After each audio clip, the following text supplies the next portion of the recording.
যে কোনো রেস্টুরেন্টে আমরা তো ফিশ ফ্রাই খেয়েই থাকি।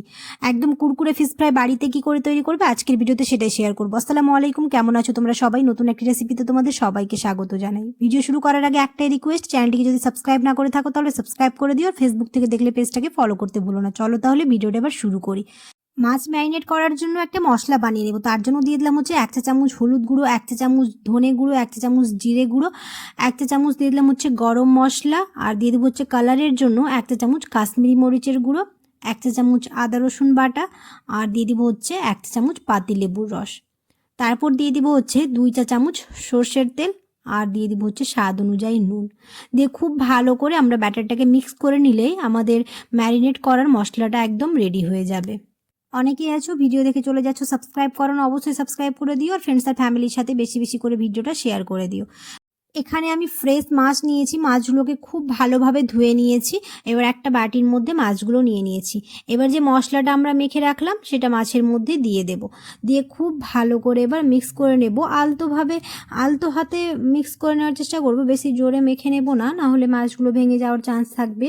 তো একদম আলতো করে মেখে আর এটা রেস্টে রেখে দেবো প্রায় 10 থেকে 15 মিনিট। এটা রেস্টে রাখার কারণ হচ্ছে মাছের মধ্যে সব মশলা খুব ভালোভাবে ঢুকে যাবে। আর 10 মিনিট হয়ে গেছে। এবার এর মধ্যে দিয়ে দিব হচ্ছে 1 চা চামচ কর্নফ্লাওয়ার আর 1 চা চামচ চালের গুঁড়ি, তাহলে ফিশ ফ্রাইটা খুব কুরকুরে হবে আর ক্রিস্পি হবে। দিয়ে আলতো হাতে খুব ভালোভাবে মিক্স করে নেব। আর ওইদিকে প্যান বসিয়ে দিয়েছি, খুব ভালোভাবে তেল গরম হয়ে এসছে। এবার এক এক করে সবগুলো ভেজে নেব। এই ফিশ ফ্রাই তোমরা যে কোনো মাছে করতে পারো, আর একদম রেস্টুরেন্টের মতোই হবে, আর খেতেও খুব ভালো হবে। তোমরা অবশ্যই এরকম করে একবার ট্রাই করে দেখতে পারো। যদি না ট্রাই করো তাহলে বুঝতে পারবে না কতটা কুরকুরে আর ক্রিস্পি হয়। তো এরকম করে সবগুলো ভেজে নেব। আর গ্যাসের ফ্লেমটাকে একদম লো করে রাখবো, তাহলে মাছটা লেগে যাওয়ার চান্স থাকবে না। তো একদম লো করে আর এপিট ওপিট করে ভেজে নেব খুব ভালোভাবে। আর এটা বানাতে তেমন কোনো সময় লাগবে না, আর ঘরে থাকা উপকরণ দিয়েই বানিয়ে ফেলতে পারবে যে কোনো সময়ে। তো আশা করছি আমার আজকের রেসিপি তোমাদের ভালো লেগেছে, আর আজকের রেসিপি বুঝতে তোমাদের কোনো অসুবিধা হয়নি। এক পিঠ খুব ভালো করে ভেজে নিয়েছি, অপর পিঠও ভেজে নেব। আর গ্যাসের ফ্লেমটাকে লো টু মিডিয়াম করে রাখবো, তাহলে মাছের ভেতরটা খুব ভালোভাবে সেদ্ধ হয়ে যাবে।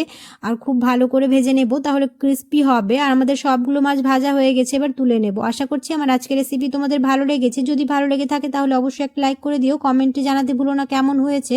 দেখা হবে খুব শিগগিরই পরের একটি নতুন রেসিপিতে। সবাই খুব ভালো থাকবে, সুস্থ থাকবে, সাবধানে থাকবে। আল্লাহ হাফেজ।